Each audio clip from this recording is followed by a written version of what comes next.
उत्तर प्रदेश में मानसून की शुरुआत हो चुकी है, तो वहीं नेपाल के पहाड़ी इलाकों में भी मानसूनी बारिश से भारत के तराई इलाके में स्थित महाराजगंज जनपद में बाढ़ का खतरा एक बार फिर से मंडरा रहा है।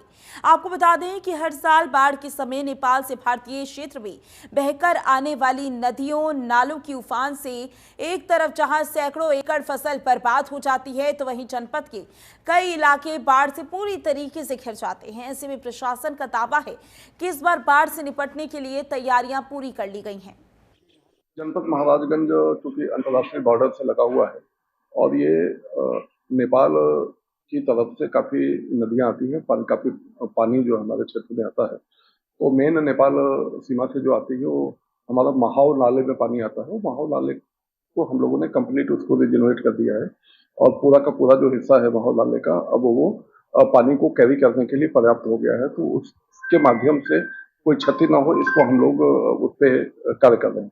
तो हमारा जो नेपाल सीमा से बाकी जो अन्य नदियां हैं, टोटल जनपद में 7 नदियां यहाँ पे जनपद में बहती हैं और जो इनका लगभग मोटा मोटा जो क्षेत्र है लगभग 350 किलोमीटर की लेंथ है नदियों की।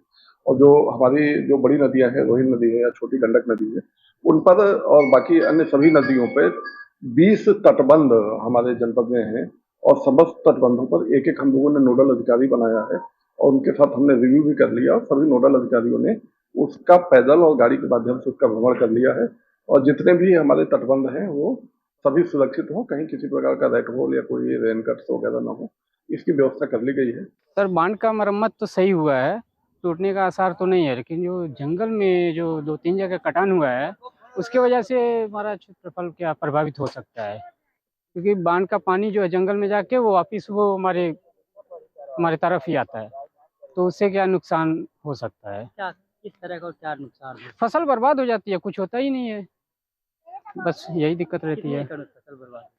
अब वैसे एकड़ देखेंगे तो फिर पूरा सिवानी गायब हो जाता है, खत्म हो जाता है, कम से कम सब 200 एकड़ खत्म हो जाता है।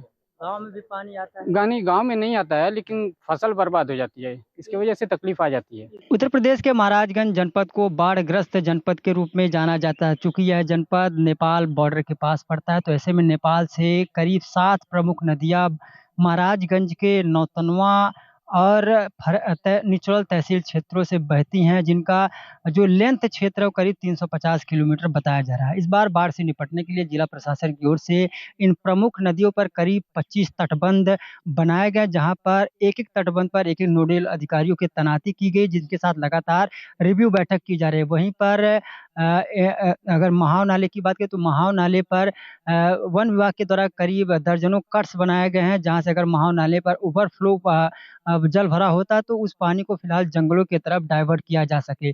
आपको बता दें, अगर बाढ़ जैसी स्थिति महाराजगंज में आती है तो बाढ़ से निपटने के लिए जिला प्रशासन की ओर से करीब 25 से अधिक बाढ़ चौकियां बनाई गई हैं, जहां पर राजस्व विभाग, जिला प्रशासन और पशुपालन विभाग की टीमों को मुस्तैद किया गया है।